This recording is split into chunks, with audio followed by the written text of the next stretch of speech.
नमो नमः विद्यार्थियों, हम पढ़ रहे हैं बीए पार्ट सेकंड में संस्कृत विषय और संस्कृत विषय में पढ़ रहे हैं विद्यार्थियों महाकवि कालिदास विरचित अभिज्ञान शाकुंतलम का द्वितीय अंक। इस द्वितीय अंक में क्या होता है, जब राजा दुष्यंत आश्रम से आकर के शकुंतला के विषय में विदूषक से वार्तालाप करता है और जब वार्तालाप करता है उस वार्तालाप के मध्य में ही क्या होता है कि दो ऋषि कुमार आ जाते हैं वहाँ पर, और वे जो ऋषि कुमार हैं वे राजा के लिए उपहार के रूप में फल लाते हैं और राजा से आकर के यह निवेदन करते हैं कि महाराज ऋषि कण्व आश्रम में नहीं है, इसलिए यज्ञ हवन आदि के लिए राक्षसों का भय रहता है, तो जब तक ऋषि कण्व वापस नहीं आते हैं आप आश्रम की रक्षा कीजिए। इस प्रसंग से पहले जो ऋषि कुमार हैं उनमें द्वितीय ऋषि कुमार इस बात को कहता है, और उसके बाद क्या होता है कि वे ऋषि कुमार आ जाते हैं और उससे निवेदन करते हैं। बाकी प्रसंग बाद में पढ़ेंगे। देखिए क्या कहता है पहला ऋषि कुमार कि न एतत् चित्रम यदयम उदधिश्याम धरित्रीम। क्या कहता है, नई तच्चित्रम यदयम उदधिश्याम सीमाम धरित्रीम एकः कृत्स्नाम नगर परिग प्रांस बाहुर भुनक्ति आसंसन्ते सूर्यवतयो बद्धवैराई दैत्यैर असाधिज्ये धनुषि विजयम पौरुहूते च वज्रे। क्या कहते हैं, जो द्वितीय ऋषि कुमार है दो आए थे, तो प्रथम ने तो वर्णन किया था कि यह भी एक तपस्या का संचय करता है, क्योंकि प्रतिदिन यह राजा भी प्रजा की रक्षा करता है और प्रजा की रक्षा करने से यह भी क्या है, तप का संचय करता है। और दूसरा कहता है न एतत् चित्रम, कि न माने नहीं, एतत् माने यह, चित्रम कोई विचित्र बात है। क्या, न एतत् चित्रम, कि इसमें कोई आश्चर्य की बात नहीं है। चित्र का तात्पर्य है विद्यार्थियों आश्चर्य। क्या, यत जो अयम यह जो राजा है, उदधि श्याम सीमाम, उदधि कहते हैं समुद्र तक, श्याम माने काली सीमा वाली, धरित्री माने धरती को। क्या कहा कि न एतत् चित्रम, इसमें कोई भी आश्चर्य की बात नहीं है। यत माने जो, अयम माने यह राजा दुष्यंत, उदधि समुद्र, श्याम सीमाम समुद्र तक जो काली सीमा है, धरित्रीम एकः कृत्स्नाम, कि धरित्रीम धरती को, एकः माने अकेला ही, कृत्स्नाम माने संपूर्ण धरती को, नगर परिघ प्रांशु बाहुर भुनक्ति, नगर की परिघ, परिघ कहते हैं अर्गला, नगर की अर्गला के समान जिसकी भुजाएं हैं वह भोग करता है। क्या बताया कि नगर परिघ, नगर की जो चार दीवारी होती है उसमें जो लगी हुई परिघ कहते हैं अर्गला, कि नगर की अर्गला के समान, प्रांशु माने विशाल, बाहुआ भुजाओं वाला, भुनक्ति भोग करता है, कृत्स्नाम धरित्रीम संपूर्ण धरती का। क्योंकि जब दुष्यंत राजा था उस समय भारत देश का संपूर्ण पृथ्वी पे एक ही वह हुआ करता था क्षेत्र, और उस पर राजा दुष्यंत शासन करता था।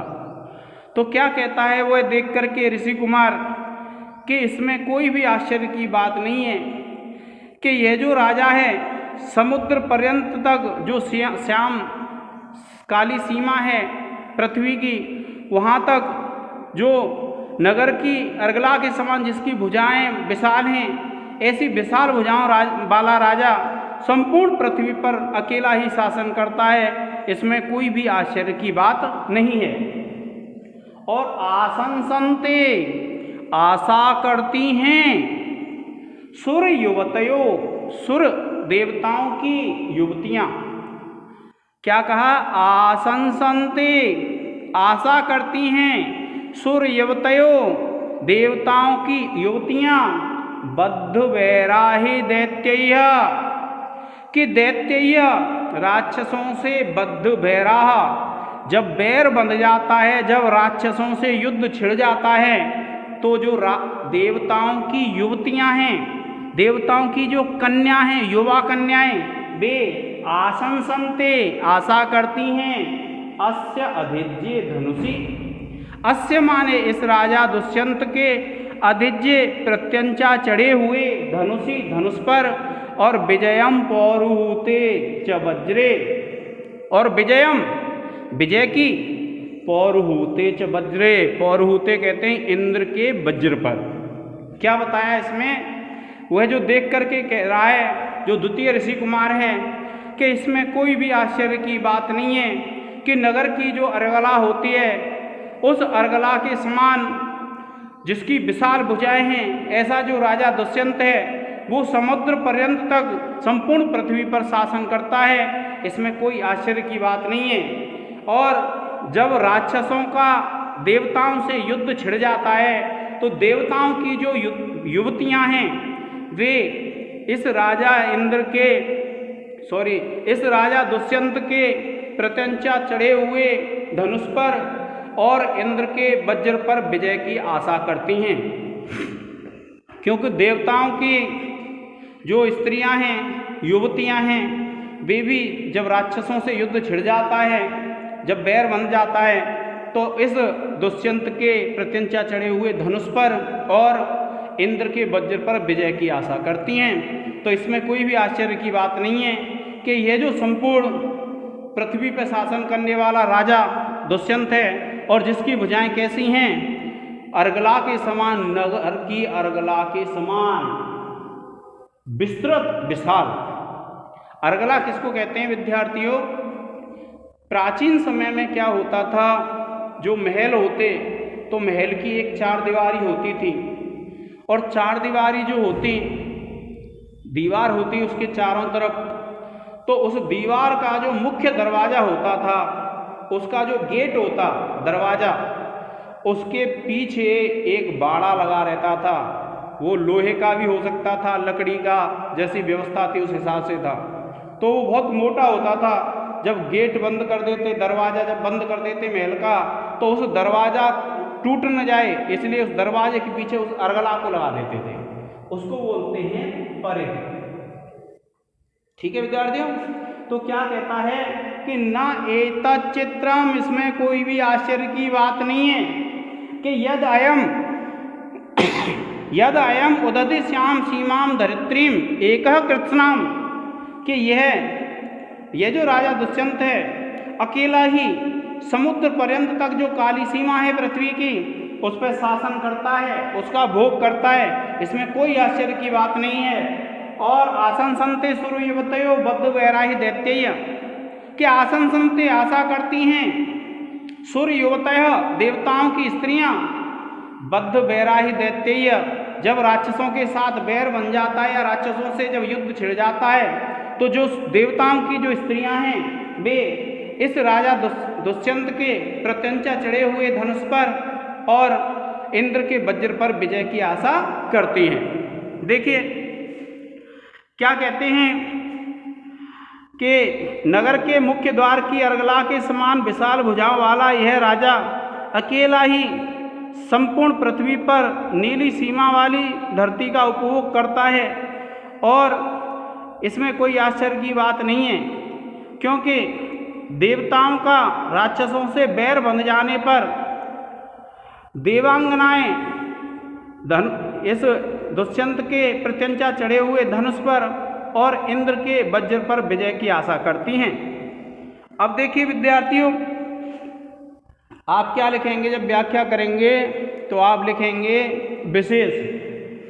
तो देखिए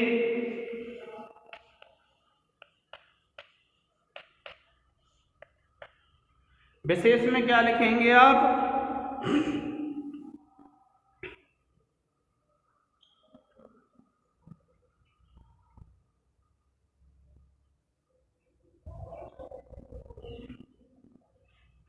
पहला लिखेंगे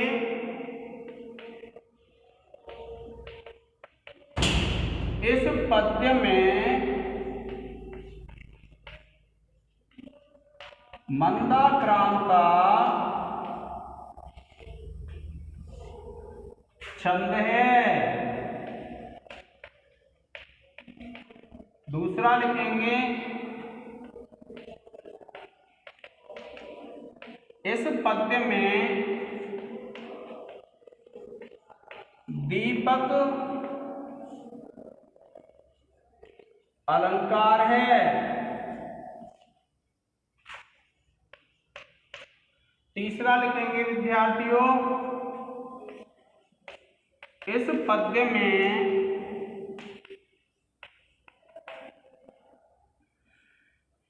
वैदर्भी रीति है।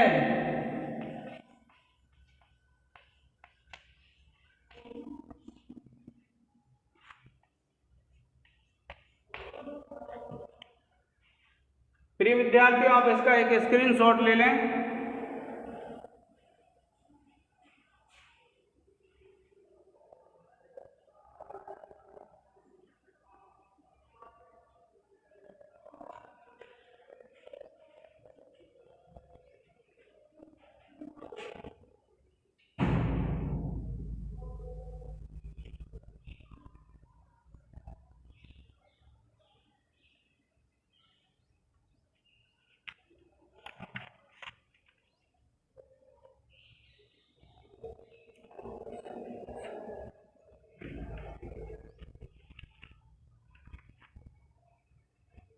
देखिए, अब लिखेंगे हम व्याकरण टिप्पणी।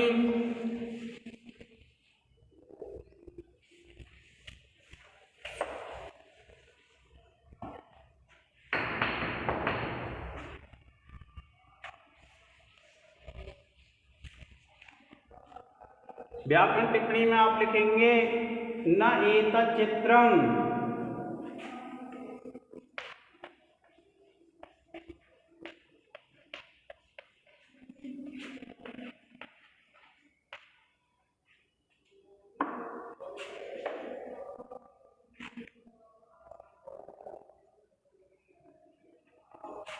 नंबर 1 लिखिए न एतत् चित्रम।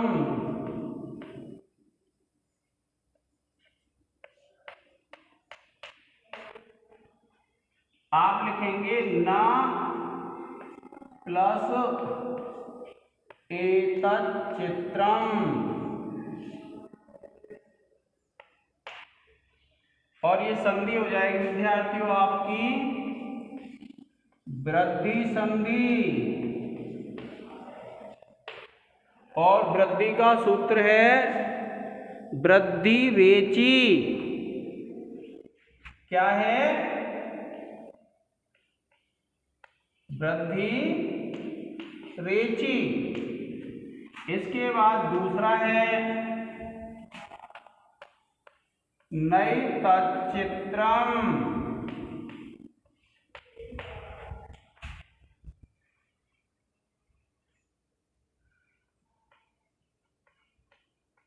नैतत् प्लस चित्रम।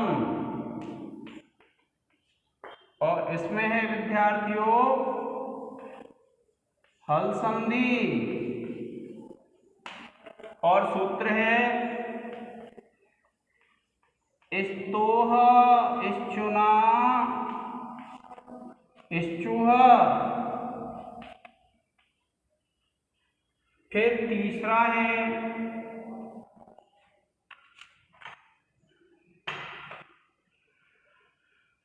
देखिए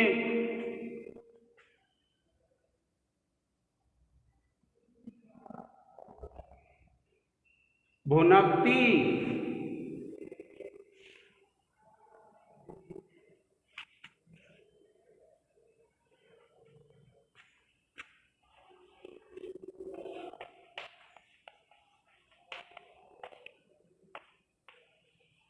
लिखेंगे भुज धातु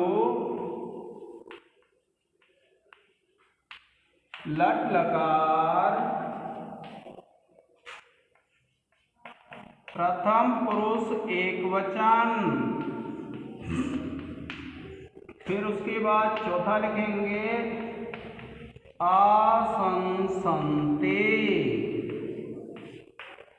आप लिखेंगे आ उपसर्ग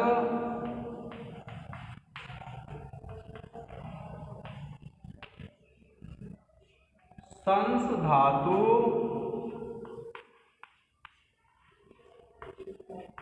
लट लकार प्रथम पुरुष बहुवचन।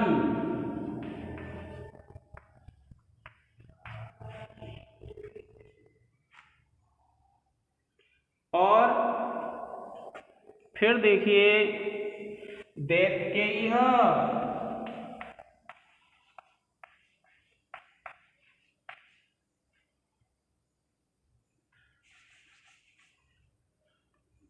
क्या है? दैत्य। दैत्य शब्द है तृतीया बहुवचन। और इसके बाद छठवां है विद्यार्थियों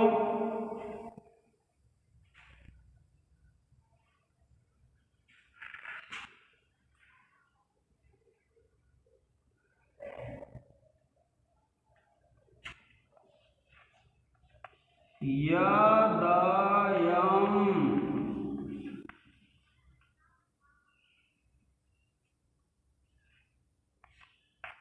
आप लिखेंगे यत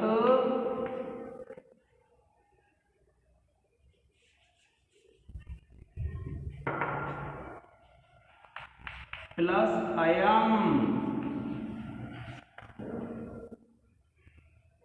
आप लिख देंगे जसत्व हल संधि।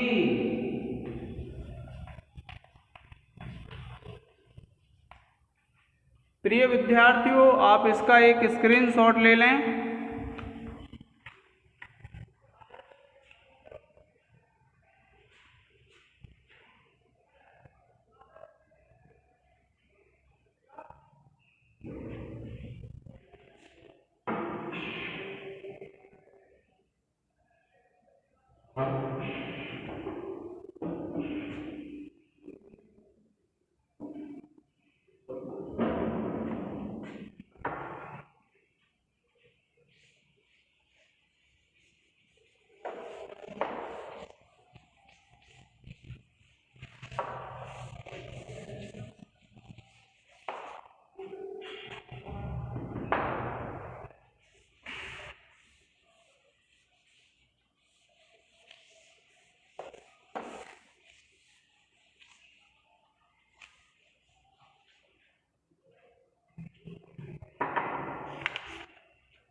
एक ले जाओ और ले जाओ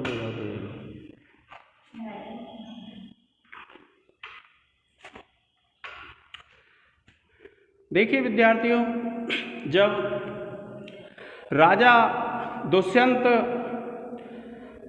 बैठा हुआ था और ऋषि कुमार उसके शरीर को देख करके ऐसी कल्पना करते हैं कि इस संपूर्ण पृथ्वी पर अगर राजा दुष्यंत अकेला ही शासन करता है तो इसमें कोई भी आश्चर्य की बात नहीं है। क्यों नहीं है? क्योंकि उसका जो शरीर है उसको देख करके ऐसा नहीं लगता है कि वह राजा पृथ्वी पे शासन नहीं कर सकता है। अब उसके बाद क्या होता है कि जो राजा है दुष्यंत, उसके पास ऋषि कुमार उपहार के रूप में फल लेकर के आ जाते हैं। और जब फल लेकर के आ जाते हैं तो क्या होता है, वे उस राजा से निवेदन करते हैं कि महाराज, आश्रम में कण्व ऋषि नहीं है और राक्षसों का भय रहता है। तब विदूषक सोचता है कि पहले तो मेरी इच्छा ये कर रही थी कि मैं उस शकुंतला को देखूं, उसके सौंदर्य को देखूं, किंतु राक्षसों की चर्चा सुन के तो मेरे मन में बूंद भर भी यह इच्छा नहीं रही है कि मैं शकुंतला को देखूं। उसी समय राजा दुष्यंत की माता का संदेश लेकर के एक संदेश वाहक आता है और जिसका नाम है करभक। करभक नाम का एक संदेश वाहक आता है और वह राजा से यह कहता है कि आने वाले चतुर्थ दिन में माता के व्रत की पारण विधि है और पुत्र की आवश्यकता है। तब राजा कहता है कि इधर तो ऋषियों का कार्य और उधर गुरुजनों का आदेश, दोनों का ही उल्लंघन नहीं किया जा सकता, क्या किया जाए। तब विदूषक से राजा कहता है कि हे मित्र विदूषक का नाम है माधव्य, कि हे माधव्य, माता तुमसे भी तो पुत्र कहती हैं, तो इसलिए तुम चले जाओ और पुत्र की जो विधि होगी उसको पूर्ण कर देना। लेकिन तभी उस राजा के दिमाग में एक बात आती है कि यह जो विदूषक है यह चंचल है और कहीं ऐसा नहीं हो कि वहाँ जा कर के अंतःपुर में रानियों से जा कर के, अंतःपुर ऐसा स्थान होता है जहाँ पर स्त्रियाँ रानियाँ निवास करती थी महल में, कि रानियों से कह दे कि वो ऋषियों की रक्षा के लिए नहीं रुका है, वो तो शकुंतला के लिए रुका है। तो फिर क्या करता है राजा, उस विदूषक का हाथ अपने हाथ में पकड़ के ये कहता है कि भाई, जो मैं ये शकुंतला की चर्चा तुझसे कर रहा था ये तो मैं बस मनोरंजन के लिए कर रहा था, बाकी तो कहाँ वह कहाँ मैं, इस बात को सत्य मत समझना। और देखिए क्या कहता है, क्व वयम क्व परोक्ष मनमतो मृग सावय्य समम एदितो जनः परिहास विजल्पितम सखे परमार्थेन न गृह्यताम वचः।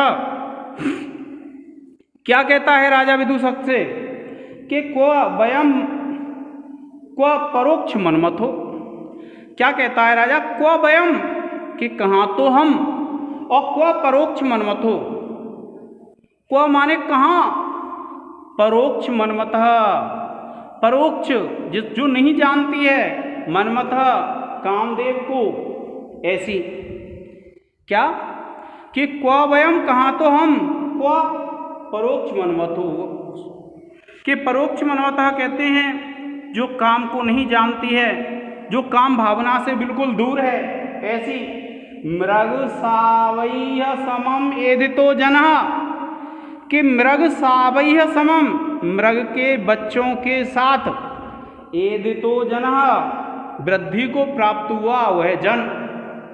शकुंतला के विषय में कह रहा है वो राजा दुष्यंत विदूषक से कि क्व वयम कहाँ तो हम, और क्व परोक्ष मनमतो कहाँ वो कामदेव को नहीं जानने वाली, मृग सावय्य मृग के बच्चों के साथ, एधितो वृद्धि को प्राप्त हुई, जनः वह जन, अर्थात जो मृग के बच्चों के साथ बड़ी हुई है, ऐसी वह शकुंतला कहाँ, और परिहास विजल्पितम सखे, सखे हे मित्र विदूषक, हे मित्र माधव्य, परिहास विजल्पितम कि मजाक मजाक में ही, परमार्थेन गृह्यताम वचः कि मैंने तुझसे मजाक मजाक में मनोरंजन के लिए जो बात कही थी, परमार्थेन गृह्यताम वचः कि उस वाणी को परमार्थ मत समझना, सत्य मत समझना।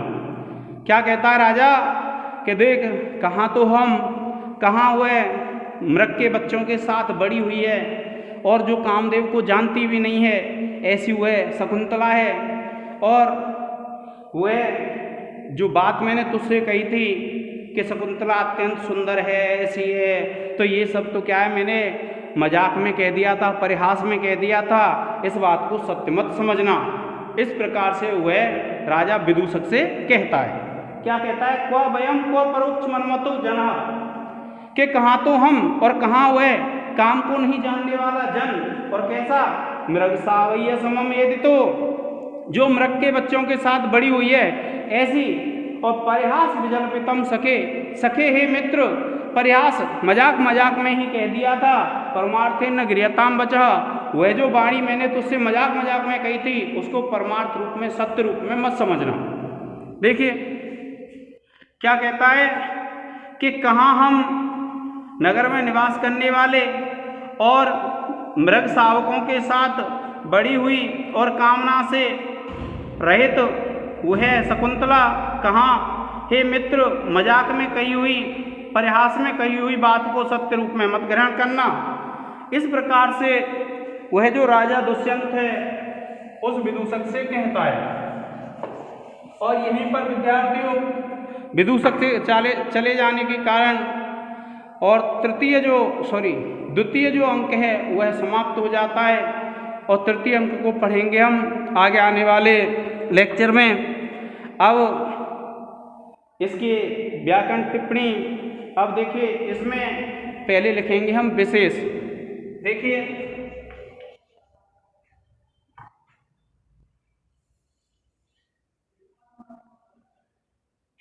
विशेष में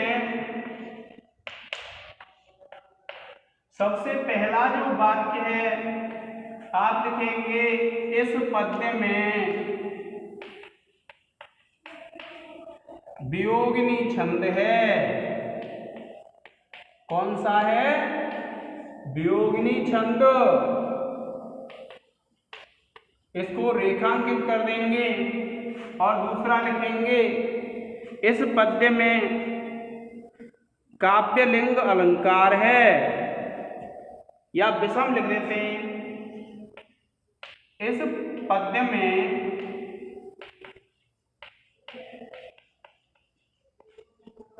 विषम अलंकार है।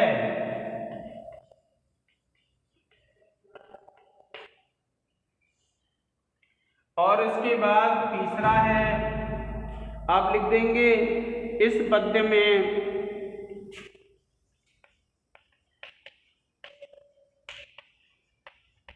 वैदर्भी रीति का प्रयोग हुआ है।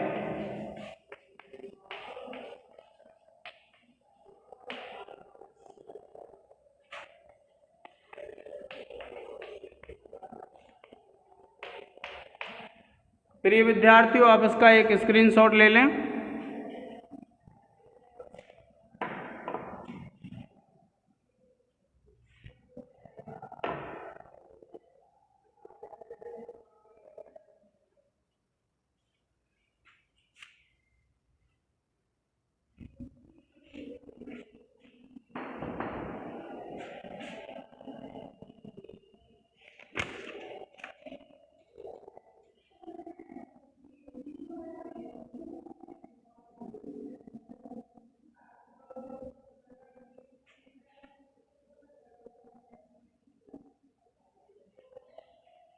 देखिए अब लिखेंगे व्याकरण टिप्पणी।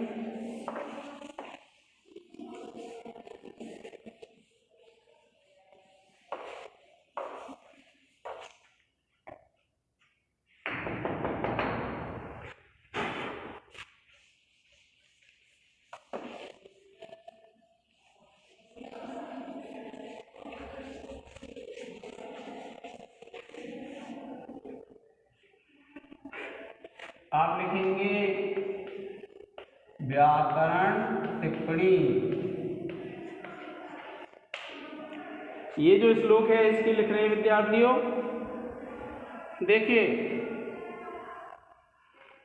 मृग सावय्य समम एधितो, पहली व्याकरण टिप्पणी है,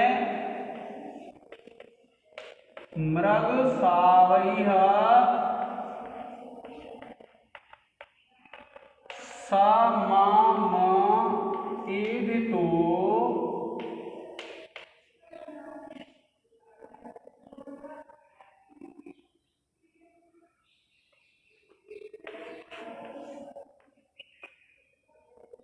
इसमें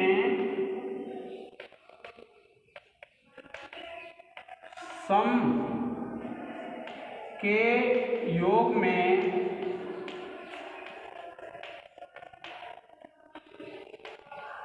तृतीया विभक्ति है।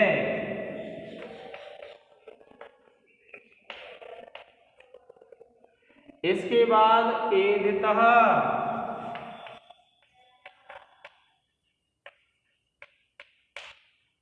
एदु धातु है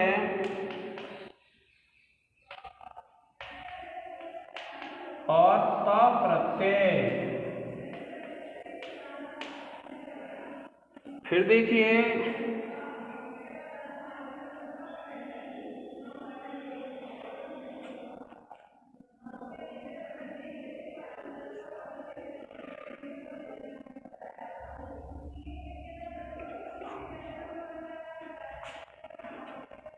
तीसरा है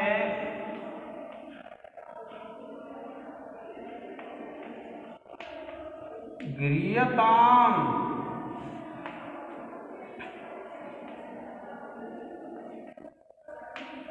गृह्य धातु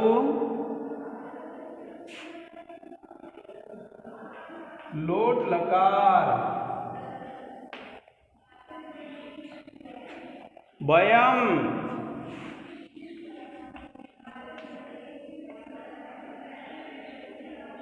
वयम में आप लिखेंगे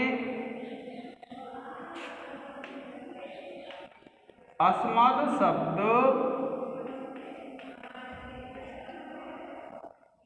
प्रथमा विभक्ति बहुवचन।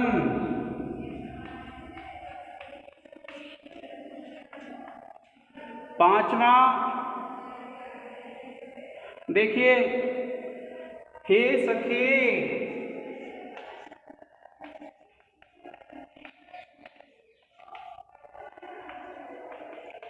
सखी शब्द,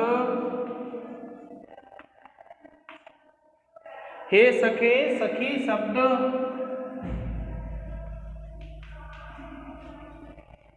संबोधन एकवचन। इस प्रकार से प्रिय विद्यार्थियों आप इसको देखिए विजल्पितम, विजल्पितम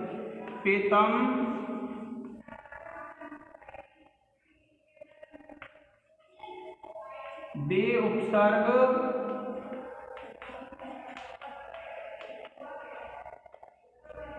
जल्प धातु और त प्रत्यय। प्रिय विद्यार्थियों आप इसका एक स्क्रीनशॉट ले लें।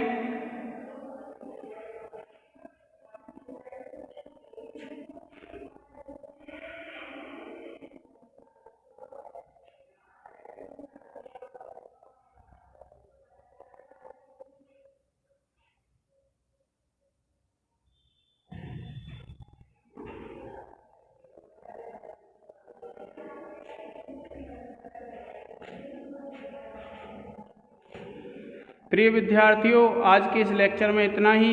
धन्यवाद।